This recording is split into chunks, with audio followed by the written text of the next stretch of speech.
Estamos de vuelta. A ver, Sandro, vamos ahora. ¿estás ahí, Sandro? Sandro, ¿nos escuchás? Pucha, che, qué macana. Bueno, volveremos a intentar en un rato. Sigo leyendo los mensajes. Hola, buenas tardes. Ahí está, por fin. Lo logramos. ¿Ahí nos escuchás, Sandro? Sí, ¿qué tal? Buenas tardes. ¿Qué tal, Sandro? Bien, Buenas Sandro, tardes. estábamos muy contentos porque estábamos ya casi como desilusionados porque decíamos, bueno, no lo podemos hacer y... No te enganchábamos hasta que te enganchamos. Escucharte nos dio mucha alegría. ¿Cómo estás? Acá Estefanía Menzi, Mary Báñez, por supuesto, te saludan. ¿Cómo estás? Te saludamos, es un placer contar con tu participación. Sandro, ¿estás ahí? ¿Nos escuchás? Muchísimas gracias a ustedes, a todo el público oyente de esta prestigiosa radio. Muchas gracias, Sandro, por acompañarnos. Queríamos conversar con vos un poquito. Ayer se cumplió el aniversario de la Noche de los Bastones Largos.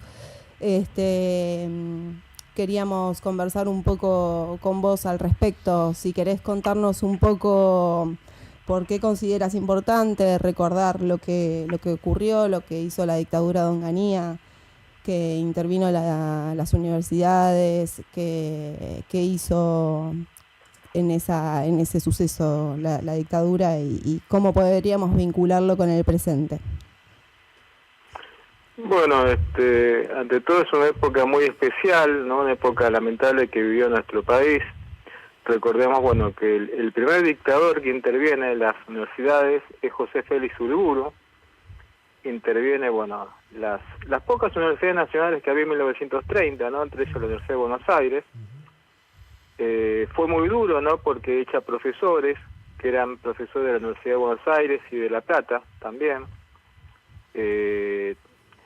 Prohíbe la actividad gremial estudiantil, se cambia el plan de estudios, ¿no? Y bueno, y viene gente de otra ideología no reformista a manejar las facultades. Y un proceso similar se da años después con la famosa Noche de los Bastones Largos, con el dictador Juan Carlos Onganía, que era un militar, bueno, que ya tuvo problemas con el gobierno de Frondizi. Después, bueno, pone a un presidente títere que está poco tiempo, que es Guido. Después, bueno, se convoca elecciones donde gana el radicalismo con el doctor Arturo Humberto Illia, que gana con un 23% porque, bueno, acordémonos que el peronismo está proscripto, ¿no? A raíz de una normativa vigente de la autodenominada Revolución Libertadora. Entonces, bueno, este general, Onganía, que tenía como modelo a Francisco Franco, era un hombre muy muy católico, ¿no? Está vinculado al Opus Dei también.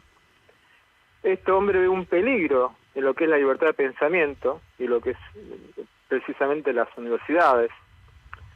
Y él encara mucho sobre las universidades nacionales, ¿no? Recordemos que después de la Libertadora se le da el permiso a muchas universidades privadas, laicas y confesionales que surgen.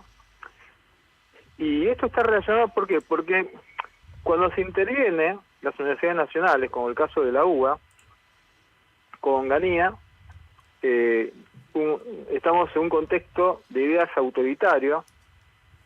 Entonces yo creo que fue un hecho lamentable para la cultura argentina esta decisión de intervenir las universidades nacionales, que tenía un régimen basado en la ley universitaria de 1885, que hablaba de la autonomía, y para ellos, para los militares, no, en su opinión, esto era un desorden y una infiltración izquierdista, ¿no? Podemos decir Por que eso no. yo les digo que Podemos decir que no tenían nada que ver con el peronismo las universidades en aquel entonces, ¿no es cierto? claro, el peronismo estaba proscripto, funcionaba con otras denominaciones, no teníamos partidos provinciales, locales, porque estaba vigente ese decreto, ¿no? Incluso me acuerdo de haber hablado con militantes peronistas que fueron presos en esa época por silbar la marcha peronista, ¿no? Eso por supuesto, ya hoy está derogado, ¿no? Pero claro. en esa época era terrible. Se usaba la No me olvides, ¿puede ser? En el ojal. Claro. ¿No? Claro, y en la abuelo época de la me contaba. resistencia peronista y la época de intelectuales como Arturo Jaureche, Scalabrini. ¿no? Y otros intelectuales más que escriben justamente, ¿no? Denunciando esas intervenciones, ese ataque al pensamiento, ese ataque a la soberanía nacional, a la intromisión económica extranjera, al endeudamiento, ¿no? Entonces, claro, eso era peligroso para este dictador y los civiles que lo acompañaban, ¿no? Porque, a ver, no podemos hablar estrictamente de un golpe militar, sino cívico-militar, ¿no? Porque tenemos los ideólogos civiles que son los que pergeñan todos estos planes, todas estas ideas, ¿no? Junto con los militares también. Sí. Y el apoyo también de una parte de la ciudadanía, ¿no? Antiperonista. Bueno, hay un apoyo de la ciudadanía también, ¿no? En todos los golpes. Vos fíjate, Sí. en 1930 la plaza estaba llena, la Plaza de Mayo estaba llena. Hay fotos, ¿no? Que pueden dar testimonio de eso. Hay comunicadores sociales que apoyan el golpe de Onganía. Hay uno que vive todavía, que es ex profesor de la UBA, que en esa época, bueno, estaba, creo que en un programa de televisión, un programa de radio, creo que tenía un diario también, ¿no? O sea, con cierto reconocimiento social. Claro. Sí, porque por supuesto siempre hay medios que apoyan esos golpes, ¿no? Esto ya viene del siglo XIX, ¿no? Esta historia de los medios que apoyan golpes o ciertas tendencias políticas también, ¿no? Y Onganía era el que pretendía gobernar por 20 años, ¿no? ¿Algo Claro, así? hizo un estatuto de la Revolución Argentina. Quería también, bueno, un régimen especial. A ver, él no tenía en cuenta el alto prestigio de las universidades estatales, Claro. gracias a lo que es la libertad de pensamiento, libertad de cátedra. Ni tampoco, bueno, pensó este hombre la repercusión internacional que iba a tener toda esta represión que hizo, ¿no? Persiguiendo a los alumnos, a los profesores, incluso visitantes extranjeros también, ¿no? Es terrible esto. Y hubo mucha fuga de cerebros, ¿no? En esa época y a partir también de ese accionar Represivo. represivo, tal cual. Claro, muchos intelectuales se tuvieron que ir del país al ser cesanteados en las cátedras, perseguidos. Tenemos el caso de César Milstein, Ajá. tenemos el caso también de Tulio Alperindongui. Alperindongui, un gran historiador, ¿verdad, no? Muchos profesores que fueron silenciados también, ¿no? La actividad gremial estudiantil, la actividad intelectual. Eudeva fue intervenida también, ¿no? Las editoriales. La editorial. La Universidad de Buenos Aires. También, ¿no? Sandro, ¿qué lugar, de alguna manera, qué lugar ocupa el conocimiento para el proyecto de un Perdón, país? no escucho bien. ¿Qué lugar ocupa el conocimiento para vos, Sandro, dentro del proyecto nacional, dentro del proyecto de un país? Mira, el conocimiento es muy importante, la cultura, porque en esta época, en la década del 60, se había masificado la matrícula estudiantil universitaria. A diferencia del siglo XIX, a diferencia del principio del siglo XX. ya Los se hijos había de obreros masificado accediendo a la durante época universidad, ¿no? Del primer peronismo, El claro. máximo logro, según decía en general, ¿no? Que el hijo del obrero... Claro, y dentro de ese logro la matrícula femenina fue importante también, ¿ves? Excelente. Entonces, fue muy importante el conocimiento que hubo, los institutos de investigación también. Muchos investigadores dejaron de tener el apoyo del gobierno por la actividad, ¿no? Que ellos, que el gobierno creían que era subversiva también, ¿no? Sí. Bueno, sin las botas, por ahí podemos decir con los votos, estamos en un contexto bastante similar respecto a lo que la comunidad educativa acontece, ¿no? La situación de financiamiento, que bueno, ahora fueron obligados a pagar, el gobierno nacional a pagar la ley de financiamiento universitario, pero vos que sos docente actualmente y que ejerces la docencia en las universidades públicas nacionales, ¿podés decirnos, no sé, cómo están viviendo este contexto desde el ámbito educativo, desde la comunidad educativa? Bueno, estamos en un contexto especial. Y claro, estamos en una situación de público conocimiento, pero bueno, hay un fallo de la Corte Suprema de Justicia de la Nación y que bueno, se tiene que cumplir también, ¿no? Claro. Y nosotros sabemos que con la reforma de 1994 quedó establecida la autonomía y también la autarquía financiera de las universidades públicas nacionales también, ¿no? Dejó sembrada Entonces, ahí, ¿no, Menem? La semilla de la balcanización. Claro, con si los se pactos quiere, ¿no? incorporados también se reconoce la educación, la educación pública y gratuita, ¿no? Es un derecho fundamental que no se puede, digamos, perder por decisiones, bueno, que se toman en forma momentánea. Sí, y unilaterales, porque además tampoco son construcciones que se hacen en consulta con la comunidad tampoco, digamos. Claro, pese a que nosotros tenemos incorporadas formas semidirectas de democracia, ¿viste? Como el referéndum, el plebiscito, la consulta también, ¿no? Tal cual. No, Sí, y las veces es verdad lo que vos decís. hubo convocatorias para respaldar la educación pública, denunciar el financiamiento y demás, se ha demostrado que en eso tenemos un claro consenso como sociedad. Diferentes partidos políticos, diferentes sectores de la sociedad civil, movilizaciones muy autoconvocadas o autoconvocantes, y creo que en las calles se ha demostrado un consenso en defensa de la educación universitaria, ¿verdad? Claro, y es muy interesante, ¿no? Porque, a ver, muchos profesores, por supuesto, no cobran, ¿no? Debido a que son ayudantes de segunda, de primero JTP, ¿no? Dan en forma ad honorem, como he dado yo cuando empecé la carrera docente también. Pero bueno, es un tema, bueno, que está pendiente y tenemos, bueno, que esperar que esto se solucione también, ¿no?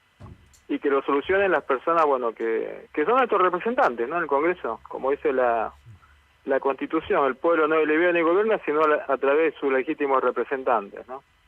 Hay que tomar conciencia de la situación que estamos viendo, ¿no? Así es. Con las universidades públicas nacionales. Sin duda. Bueno, perdóname que te saque de tema, te quiero preguntar por Eva Duarte de Perón, Sí. Hace muy poquito, de hecho también el fin de semana pasado, fue un nuevo aniversario de su paso a la inmortalidad. Y para nosotros, los trabajadores, siempre fue una figura que sigue presente, porque Eva fue un abrazo a los humildes y fue una defensora a ultranza de los sindicatos, del modelo sindical argentino construido y diseñado por Perón, una representante de los trabajadores de manera directa. Estuvimos en la CGT esta semana y tiene Eva todavía una oficina ahí que es hoy museo. Bueno, tiene un lugar muy importante para los trabajadores. ¿Qué nos podés decir de la importancia de la figura de Eva para una futura construcción? Bueno, Eva Perón es una personalidad muy importante. La trayectoria de ella, ¿no? Nacida en 1919, muerta en 1952, muy joven, ¿no? Yo creo que es sin duda la más importante entre las mujeres argentinas de lo que fue el siglo XX, ¿no? Y también la única que logró una proyección internacional también, ¿no? A través del libro de investigación. Hay un montón de universidades extranjeras que estudian la vida y la obra de Evita, ¿no? Es verdad eso. Obras de ficción, hasta óperas también, estos artículos, películas que se han hecho sobre Evita también, ¿no? Y yo creo que es una tarea pendiente darla a conocer a las nuevas generaciones, que por una cuestión de edad no la han conocido, ¿no es cierto? Quizás sus abuelos, bisabuelos, bueno, la conozcan más, pero bueno, las nuevas generaciones tendrían que conocerla. Y eso, bueno, es una tarea pendiente para todos, ¿no? Para todo el movimiento peronista, para los historiadores que se interesen también, ¿no? En la vida de Eva Perón, para el movimiento también, bueno, de género, que estudia la figura de esta notable mujer argentina. Sí, sin duda, porque Eva fue nuestra puerta de entrada a la que política. tiene una vida muy atractiva, ¿no? Para estudiar, para conocer, ¿no? Por supuesto, no hace falta ser peronista para conocerla a ella, pero es muy interesante también. Sí, ¿no? sí. Y lo que decís, cómo surge ella. Lo que decís, digo, todo lo que realizó, digamos, lo inmenso de su legado, concentrado en 7 años de vida política, ¿no? Porque, bueno, lamentablemente, digo, su fuego y su pasión se la llevó muy pronto, pero, digo, son 7 años en los que marcó la historia argentina de una vez y para siempre, como digo, para los trabajadores, pero, digo, para la historia de las mujeres también, como vos decías. Las mujeres comienzan a votar a partir de la sanción del voto femenino, que fue una campaña que Eva se la tomó de manera personal, ya enferma, recorriendo el país, ¿no? Para lograrlo, y ella emite su primer voto desde una cama. Así que sí, sin duda el legado es muy importante, y como decís, Sandro, coincido en que quizás las nuevas generaciones como lo ven como algo muy, muy lejano, y ahí hay un trabajo militante que tenemos que hacer para seguir manteniendo esa llama activa. Claro, yo te digo porque hay jóvenes, viste, que no la conocen, o no conocen a Perón, y es interesante recrear la vida, mostrar ese legado que ella tiene, ¿no? Y bueno, justamente la historia sirve para eso, para ver cómo estamos parados en la actualidad, ¿no? ¿Cuál crees que fue el impacto en el entramado social, institucional y jurídico del legado de Evita Perón? Bueno, yo creo que ha sido muy importante, no solamente el voto de la mujer, por supuesto, ¿no? Que es un derecho político que la mujer tenía, ¿no? A veces cuando dicen, mira, en San Juan la mujer votaba en 1927, sí, pero eso era de forma local. Es cierto. A nivel nacional la mujer no tenía derechos. Ver también la Constitución de 1949, donde también hay una influencia indirecta de ella, porque ella era muy conocida, ¿no? De Enrique Arturo Sampay, el ideólogo de la Constitución peronista, que no se estudia en muchas universidades, ¿no? Es cierto. La Constitución maldita o olvidada. Y es importante también eso, porque esto implica también conocer una Constitución que daba derechos a los trabajadores, que defendía los derechos de la patria. Incluso había un artículo que defendía los derechos. La tierra, digamos, no podía ser vendida al extranjero. ¿Era el 40, Sandro, si no me equivoco? El artículo Claro, 40 incluso de la Constitución del riqueza, 49. viste, que estaba debajo del subsuelo también. Sí. Bueno, qué importante eso ahora en las vísperas de una votación en el Congreso de una ley de tierras que prácticamente permite la venta de pueblos enteros a capitales extranjeros. Claro, claro, es muy muy importante.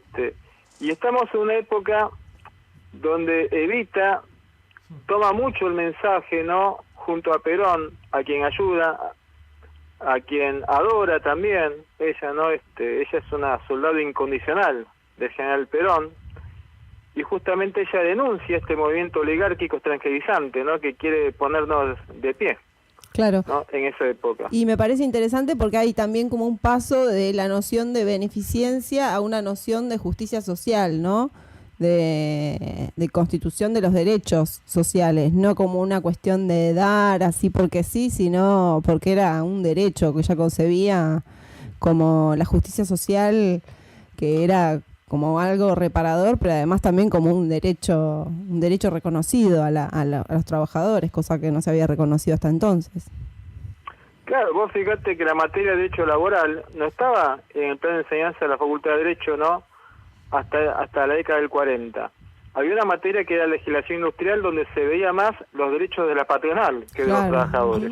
Claro. Y había un departamento de trabajo, que nada que ver, ¿no? Cuando lo toma Perón y lo convierte en Secretaría de Trabajo y Previsión, ¿no? Y después se eleva al Ministerio de Trabajo.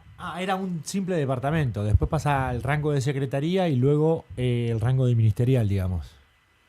Claro, donde se defendían más los derechos de la patronal. Vos fijate cómo abusaban. Uno ve la película Patronía Rebelde, Osvaldo Bayer, y el libro, ¿no? Que se lo recomiendo a mis alumnos, ¿no? De cómo incluso se fusilaba a los trabajadores, se los torturaba, se les pagaba, viste, con monedas metálicas que tenían que consumir en los almacenes de los patrones de estancia.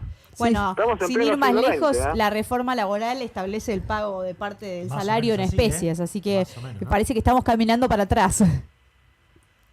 Claro, Sí, claro, sí. por eso es importante la historia, ¿no? El pasado, enseñarle a esta juventud que desconoce eso, ¿no? Los más jóvenes, para que vean dónde están parados en la actualidad. Entonces es nuestro deber, ¿no es cierto? Nosotros los más grandes, los que estamos, bueno, en las universidades, en los sindicatos, en las entidades barriales también, ¿por qué no? Sí, claro, llevar el como decía el legado, mismo Perón, cada uno tiene que ser un apóstol y difundir tal cual. la doctrina y la historia del movimiento nacional justicialista. Y para eso tenemos que formarnos. Tal cual, la formación es muy importante. Sandro, te Es muy agradezco. importante. Te agradezco mucho tu participación, Sandro, y los aportes que haces, que son muy valiosos. Sí. Muchísimas gracias a ustedes por darme la oportunidad, ¿no?, de hablar de estos 2 episodios de la historia nacional. Y bueno, estoy a su disposición cuando quieran. Muchísimas gracias. Si querés cerrar con algunas palabras de la importancia de conocer la historia y reflexionar sobre el presente, el cierre es todo tuyo. Bueno, muchísimas gracias. Yo ante todo, insisto, ¿no? La cultura, la educación, la instrucción son muy importantes, la memoria, a través de los libros, a través de hablar con la gente que vivió épocas del pasado que nosotros, bueno, no hemos conocido por una cuestión generacional, y la libertad de pensamiento, ¿no? Y el respeto al otro que no piensa igual también, ¿no? Y por supuesto el debate, eso es muy importante, el debate, también en estos tiempos actuales. Muchísimas gracias a todos ustedes y al público oyente. Muchas gracias a vos, profe. Un gran abrazo. Muchas Gracias, Sandro. Un abrazo.